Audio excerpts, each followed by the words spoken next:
Writers have a love-hate relationship with films about writers, but your performance really captured the life and also the anxiety. How did you do that? Well, I live with a writer. I know writers. I also like writing and books, and I think being an actor helps me relate to the idea of writer's block to me is totally terrifying because I know what it feels like to be uninspired, and I read about writer's journals and the routine, and when you sit down to write from 8 a.m. to noon every day, 4 hours every morning, if you can't produce, what that feels like. So I just surrounded myself with it and used what was given to me. Calvin's a character who says no a great deal of the time. Was it a challenge to make him likeable? I didn't think too much about that. I think I empathized with the character when I read it, and I think that to me means that other people can empathize with him, and so I just really tried to understand and be in his shoes as best as I could.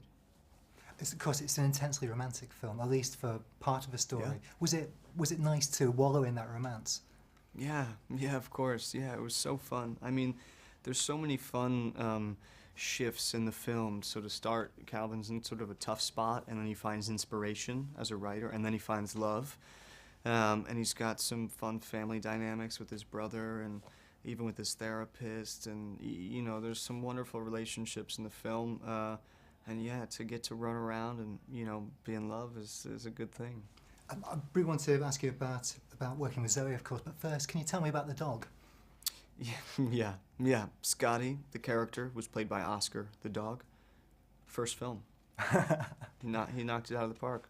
I think he's kind of a key character. He's sort of like the MacGuffin.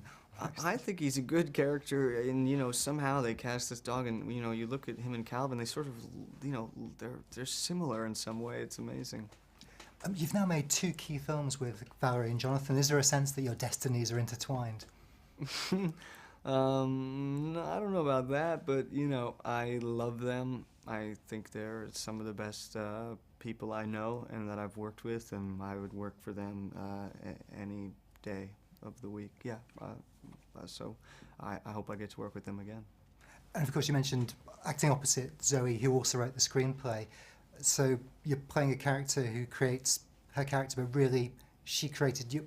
Did your head ever explode with the paradoxes? It didn't, although, now that I think about it, I do, I see the irony of it, but it's not something that I ever put a lot of thought into. I liked the part, and Zoe wrote it. That's a great thing. Obviously, Steve Coogan is a big legend in the UK, and the scenes with him are very enjoyable. Yeah. What was he like to work with?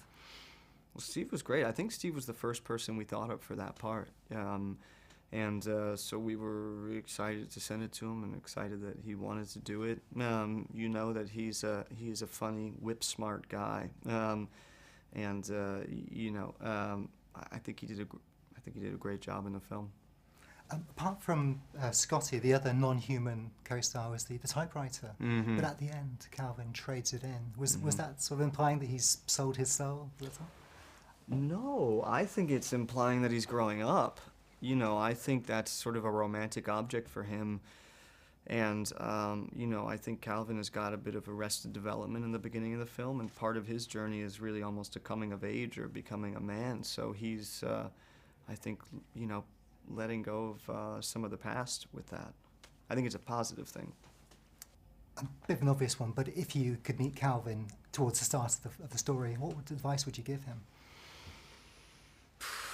Wow. Well, knowing what happens to him, I think Calvin needed to go through what he went through to become, a better person and become more okay with himself and love himself so he can love somebody else. So I guess I'd try to be his friend, but I don't know if he would accept. He's a bit of a lonely guy. Fantastic, Paul. Thank you very much. Yeah. All right. Thank you.